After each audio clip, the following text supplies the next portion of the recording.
Good evening and welcome to the evening news for today, Thursday, March 17th, 2022. I am Timothy Jaikra and thank you for tuning in. Now let's take a look at some of the lead stories tonight. More relief from eastbound Demerara traffic congestion as ECCLES-to-Mandela Road 95% complete. Cyclist killed in Mandela Avenue accident. Businessman busted with smuggled liquor, ganja and millions in foreign and local currency. Search continues for missing ROSIGNOL fisherman, and Dr. DUKHI performs life-saving brain surgery on cop who now has a higher chance of survival. Now for the news in detail. The much-anticipated ECCLES-to-Mandela Avenue 4-lane road is in its final stage of completion, with 95% of the works having already been completed, and according to Housing and Water Minister Colin Crowell, it could be commissioned very shortly. Vanu Manikchan reports. Updating reporters on the ECCLES-to-Mandela Avenue 4-lane road project, Housing Minister Colin Crowell disclosed that most of the work is completed, with the only delay being a concrete bridge, which is now finished. We had one delay in the lot 5 with a bridge.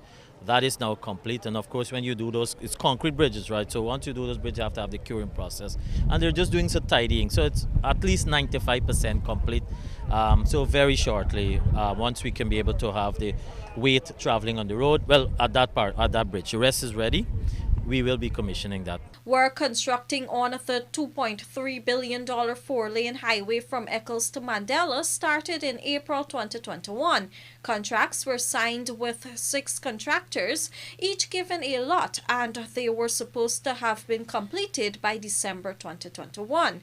However, inclement weather resulted in the project, which will be important in alleviating traffic buildup on the East Bank, being delayed. I understand. I mean, I have staff too who comes from the East Bank on West Coast, etc. So I know the urgency in having to have that connection. Meanwhile, a second phase of that project will see the 4-lane road continuing beyond ECCLES all the way to Great Diamond on the East Bank. Contracts to the tune of $13.3 billion were awarded to 12 contractors last December, and according to Minister Crowell, works are progressing. Phase 2, the land clearance has started, and because that was the mobilization advance has actually been paid on all of that. So the land clearance has started.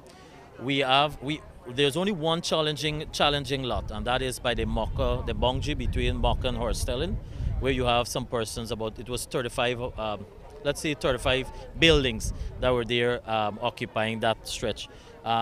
Most of them have already started to move because we activated that mechanism. We have a few more to sort out, but that would be probably the only delay. But we're clearing there, but land clearance has started. We're working, we're pushing to get all of the work done quickly. Already, the Housing Ministry has constructed a $5 billion alternative road from Diamond Housing Scheme to Mocha on the East Bank to divert traffic from the public road. These projects will run alongside the US $50 million Indian-funded bypass road project, which will link the East Bank Demerara corridor to the east coast of Demerara, creating a new highway in the backlands. Reporting for the evening news, Vanu Manikchan. Vanu Manikchan joins us again to report that Attorney General and Legal Affairs Minister Anil Nandalal is looking to curb misconduct and harassment by ranks of the Guyana Police Force, especially on the roadways, a practice which he says has been resulting in the wastage of state resources. Here's more. This thing about stopping people and detaining them without cause is a violation of the constitutional rights of the citizens. And when they sue, it is the state that has to pay for the misbehavior and the violation of the law and the abuse of power by the police officers. That was Attorney General Anil Nandlal during his weekly program, Issues in the News. He noted that a balance must be struck between police officers discharging their statutory functions and duties without infringing, violating, or trampling upon the rights and freedom of citizens. It is the Attorney General who is required to answer in the courts of law for police misconduct and misbehavior. It is the state using taxpayers' dollars that have to pay compensation, sometimes running into millions, for police misbehavior, police violations of the law, police violations of people's constitutional rights. According to Nandlal, there are a number of complaints about the police behavior, particularly on the roadways in relation to minor traffic offences. The AG explained that except for serious offences such as causing death by dangerous driving, police ranks have no right to detain anyone or their vehicles for minor traffic offences. He noted that there are ticketing systems in place to deal with such offences in a timely manner.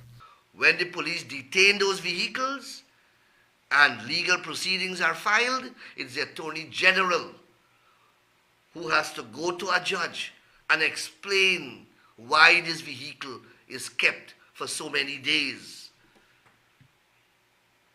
And I can't, in law, offer an explanation that makes sense. And every day, I have to keep negotiating with various lawyers and various litigants in very difficult circumstances. Further noting that a person should only be arrested or detained upon reasonable suspicion of a serious offence being committed, the Legal Affairs Minister recognized the need to enhance awareness and education of the public, as well as of the police force in relation to police powers and rights and freedom of citizens. In fact, Nandlal said some legal opinions have been handed over to Police Commissioner Nigel Hoppy regarding actions that can be taken against errant ranks who continue to abuse their power. I hope that opinion will be taken seriously, because we cannot, in a modern democratic society, tolerate abuse of power at any level in the state apparatus. It doesn't mean that persons must abuse the police. It doesn't mean that persons can disrespect the police. It doesn't mean that the police cannot detain you or arrest you or detain your vehicle in the proper circumstances. But the proper circumstances must exist. Meanwhile, only last week, the People's National Congress Reform, the largest party in the APNU-AFC opposition coalition, submitted a notice of motion to the Parliament calling on Commissioner Hoppy to address countrywide complaints from citizens that some police ranks are abusing their powers of arrest and detention. Reporting for the Evening News, Fanu Manikchan. Days after the U.S. Embassy in Guyana issued a security warning to its staff and citizens, the Guyana Police Force has rushed to conduct a walkabout of the Stabroek Market area in order to begin mapping out strategies for better policing in the capital city. Lawanda McAllister reports. On March 14th, the U.S. Embassy in Georgetown issued a security warning regarding the Stabroek and border market areas in Georgetown. The embassy statement read, and I quote, "The city of Georgetown is rated critical for crime. Incidents of robbery, sexual assault, vehicle accidents, and homicides have occurred practically in high-risk areas after dark. U.S. mission personnel may not independently visit Stabroek Market. Furthermore, mission personnel have been advised to use extreme caution when visiting Border Market during the day and may not independently visit Border Market at night." End quote. On Tuesday morning, there was a high-level meeting between the mayor of Georgetown and hierarchy of the police force on the topic of security in the city. Then on Wednesday morning, police representatives conducted a walkabout at the Stabroek Market area with a view of improving security there. In fact, the Guyana Police Force issued a statement noting that plans are apace to bring safety to the market thoroughfares in the city. The statement noted that, and I quote, "Both representatives of the two agencies, the Mayor and City Council and the Guyana Police Force, in the company of other officers, commenced a strategy walkabout in the Stabroek Market area and began to map map out strategies for collaboration and policing in and around the public thoroughfares, end quote. The Guyana Police Force said it will immediately provide resources to the City Council to have a visible police presence in the areas and will continue for the collaborative efforts to enhance public safety.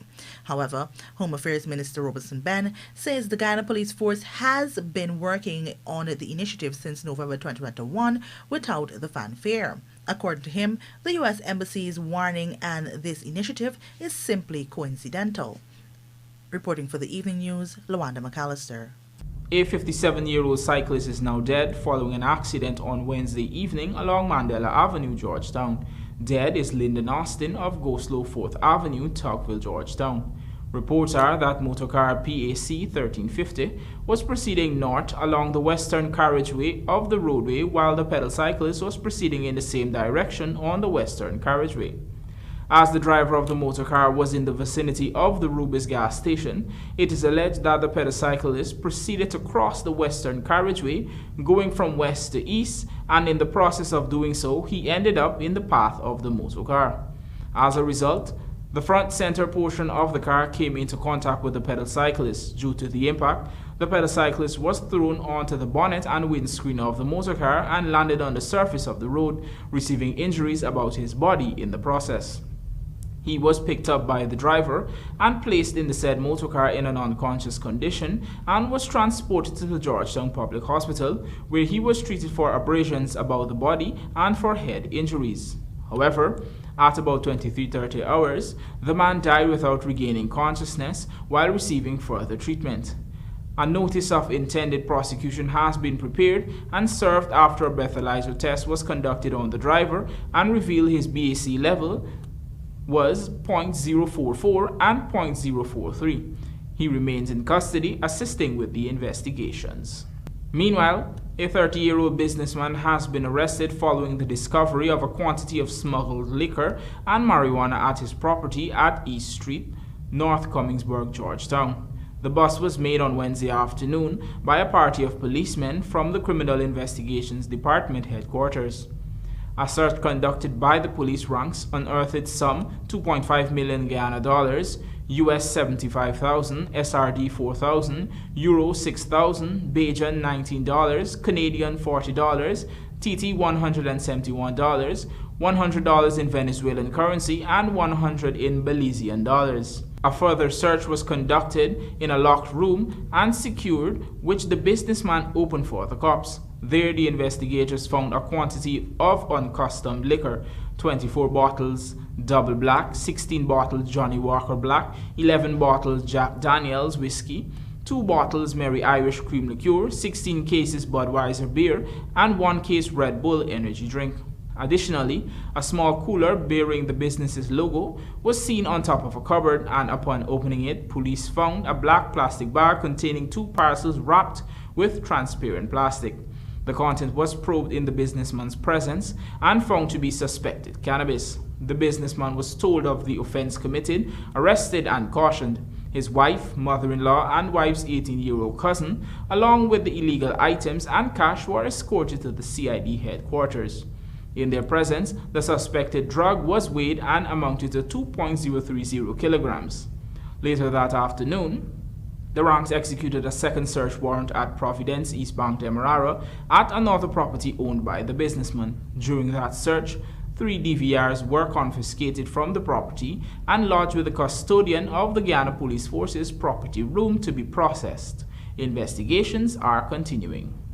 Coming up, customs officers charged for shooting horse cart operators, and 1 Guyana motto shines at Holy Rangoli competition.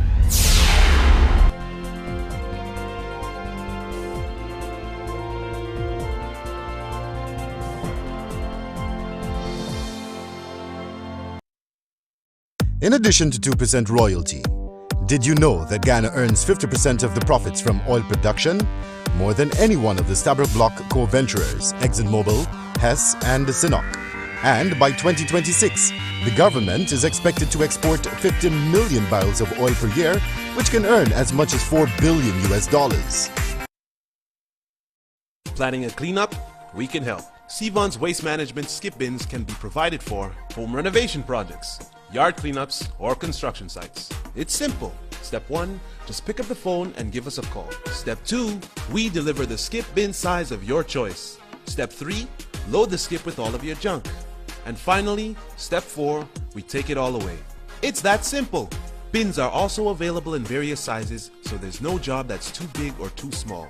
Call Sebon's Waste Management today at 218-1455 or 218-1150.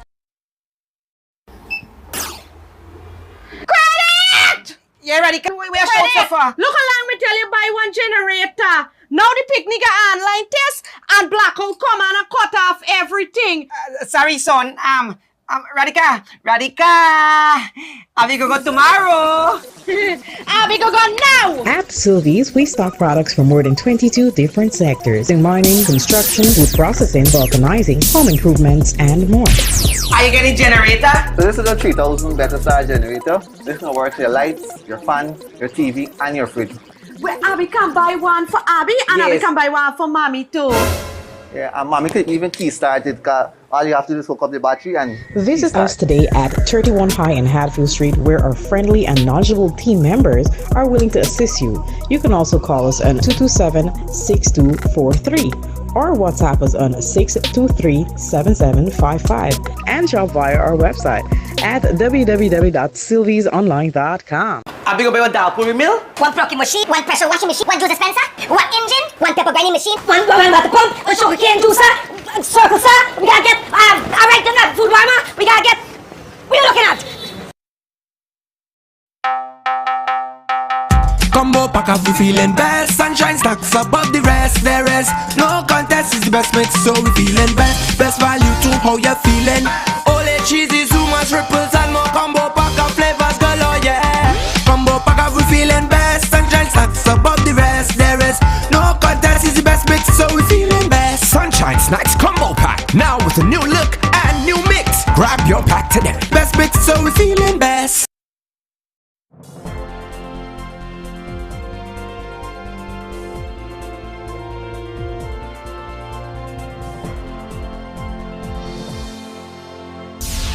Welcome back. You're watching the evening news.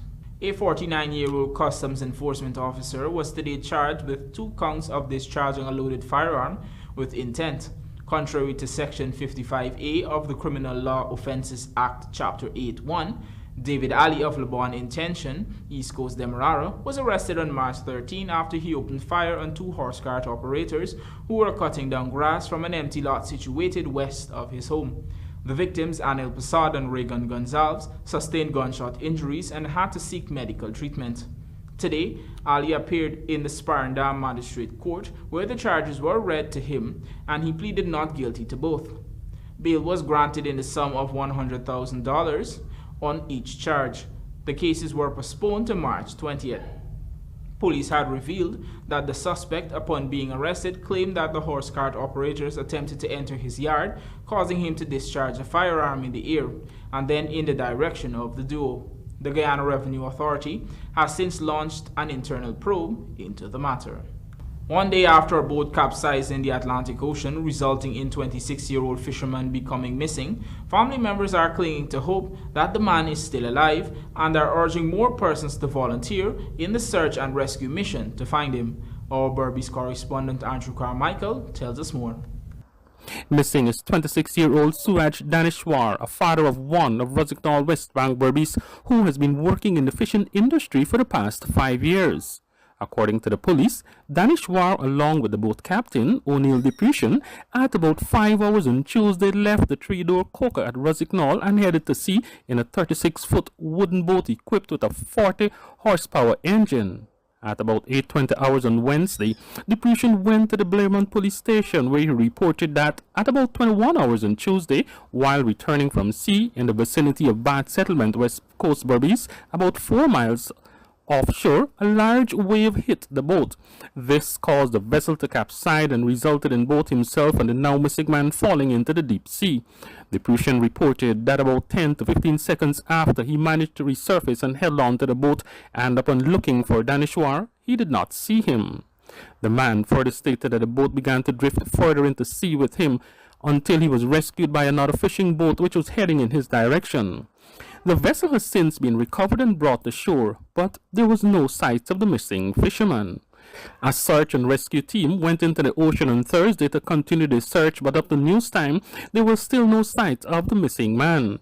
The team comprised of 4 vessels, 1 belonging to the Coast Guard, while 3 were volunteers. Up to 14 hours today, all but 1 of the volunteers had given up the search. Family members say, based on expert advice provided by local fisherfolk, the missing fisherman might have drifted into the Berbice River based on the tides. As such, the family is pleading with persons to volunteer to search the Berbice River in a bid to find the man, who they hope is still alive. The Evening News was informed that during today's search, the vessel covered the area from the mouth of the Berbice River all the way to the Mahaika area in the Atlantic Ocean. Meanwhile, local authorities are still searching for 3 fishermen who went missing in the vessel they were working on that capsized in the Atlantic Ocean on February 19. Andrew Carmichael, The Evening News. Earlier this year, Ghana marked a major milestone with the completion of its second brain arteriovenous malformation removal surgery, which has now left Police Corporal Amit Bacchus almost free of the disease. A brain arteriovenous malformation is a tangle of abnormal blood vessels connecting arteries and veins in the brain, which causes conditions that can damage brain cells, which can eventually lead to seizures. The 35-year-old cop was discovered to have a large stage 5 AVM about a year and 3 months ago after having his first seizure. Amar Prasad has this story. 35-year-old Amit Bacchus, a police corporal, had to undergo $6 million surgery to remove the AVM at the Woodlands Hospital. Bacchus was initially evaluated on November 9, 2019, after he had experienced seizures and vomiting years after suffering an assault to the head. His diagnosis was confirmed following a CT scan and MRA. The man was subsequently evaluated by neurosurgeon Dr. Amarnath Dukhi, who recommended minimally invasive endovascular embolization treatment. A press conference on Thursday to update the media on the cop's progress, Dr. Dukhi revealed that he decided to do the surgery even though there was a high risk of Bacchus dying on the operation table. A grade 5, an extremely large AVM. When we talk about a grade 5 AVM, we are talking about that as in the border of non-operable or not being able to correct it surgically, which are categorized as the grade 6. So this grade 5 that he had was bordering the grade 6. We decided to operate on him because the risk of him dying from a bleed is extremely high with such a large brain AVM.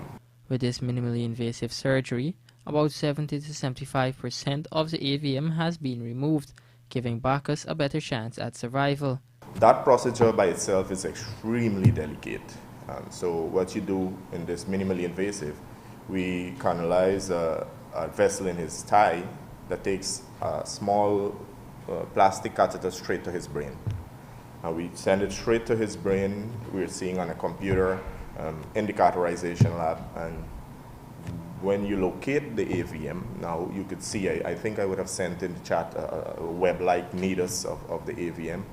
And locating it, we saw an extremely large AVM.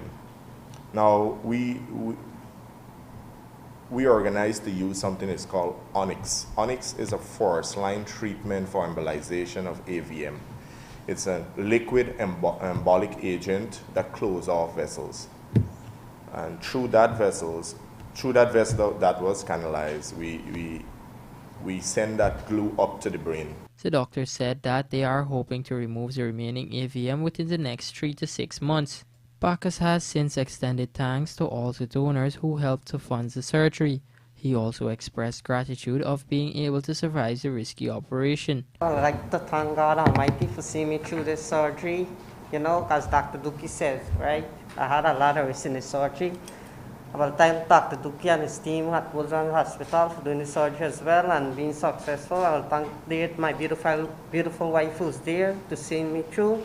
I'd like to thank especially the Guyana Police Force who supported me through the surgery, especially Inspector Narayan, who is in charge of the Police Association, and Mr. Happy, the Commissioner of Police.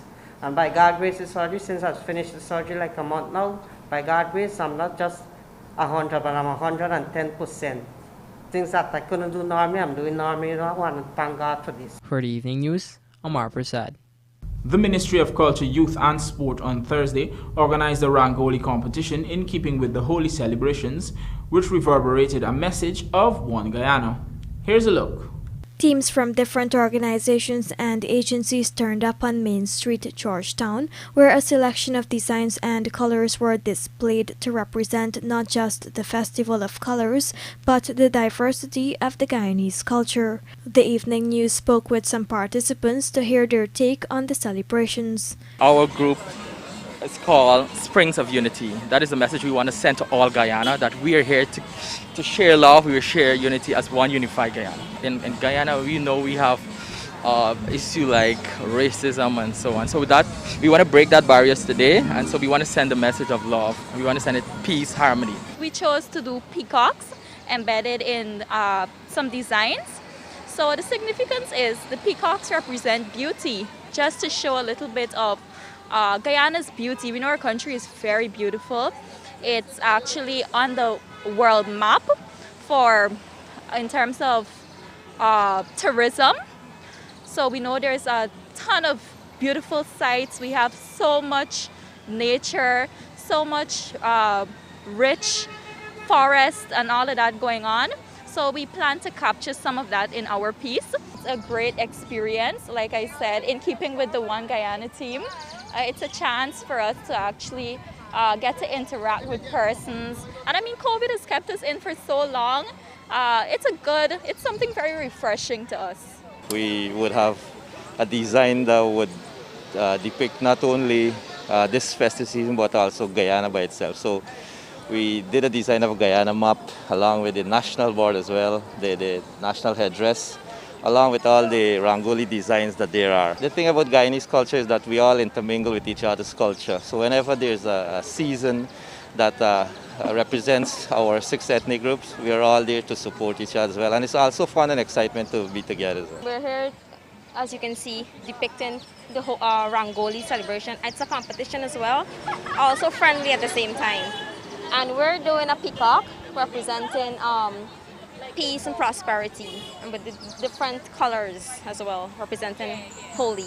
Knowing Guyanese, it doesn't matter what holiday it is, Guyanese always come together and come as one in unity. Our design this year, we would have incorporated the Guyana flag. That's in keeping with the One Guyana. We have the peacock as well, and in Hinduism, it's symbolic of royalty and rejuvenation. So it's a time where families come together. And that's the basic stuff we put together.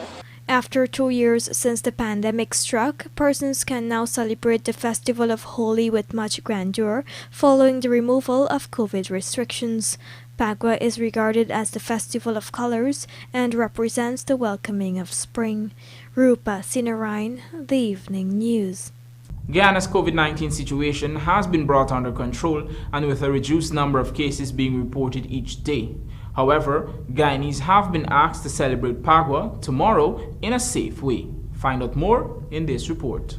On Thursday, Health Minister Dr. Frank Anthony underscored that while persons are disappointed with the effects of COVID-19 on celebrations, they need to ensure that Pagua this year is celebrated in a safe manner. Otherwise, infections will climb. Everybody should understand that we still have cases of COVID in Guyana. We have less cases, but we still have cases of COVID. And if we don't take the protective measures, then we can have an increase in these cases. So I know that people have been frustrated because they weren't able to enjoy the national holidays as they're accustomed to. And that has been for more than 2 years. But we have to also be cautious, because if we want to have a sustained recovery, a sustained way of reopening, then we still have to be cautious. There are 115 active cases, of which 19 are hospitalized. 13 persons are at the infectious diseases hospital and 5 are in the intensive care unit. He shared that the majority of persons hospitalized are unvaccinated against COVID-19. What we notice is that the persons coming into the hospital, most of them are unvaccinated. So it will be very helpful if persons can still go out and get their vaccination. In the adolescent category, 34,144 first doses or 24,780 second doses have been administered. This is equivalent to 46.8% and 34% respectively. Some 55,722 persons have taken their booster shots. By now, a lot of people would have exceeded the 5 months interval between their last dose and this booster dose. So there are lots of people who are eligible, and we want to encourage them to come and get their booster shots. Rupa Sinarain, The Evening News. Guyana has recorded 6 new cases of the novel coronavirus, taking the total positives detected to date to 63,175.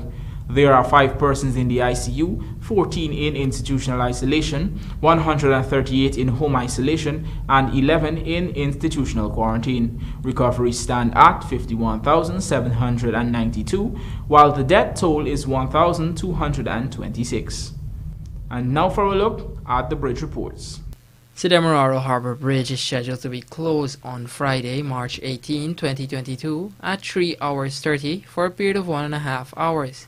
Meanwhile, Suburbies River Bridge is scheduled to be closed on Friday, March 18, 2022 at 16 hours 35 for a period of 1.5 hours. National Gymnasium rehabilitation nearing completion, and Ruth Stokes leave England in control. Details of these stories and more in the Sportscast sponsored by Macorp coming up on the other side of the break.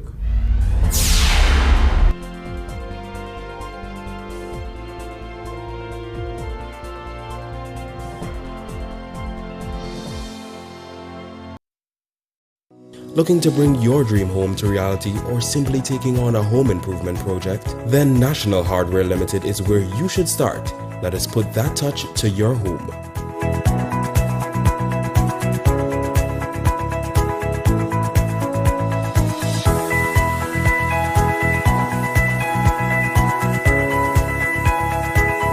Choose from over 1,000 Berger Paint original hues for any surface.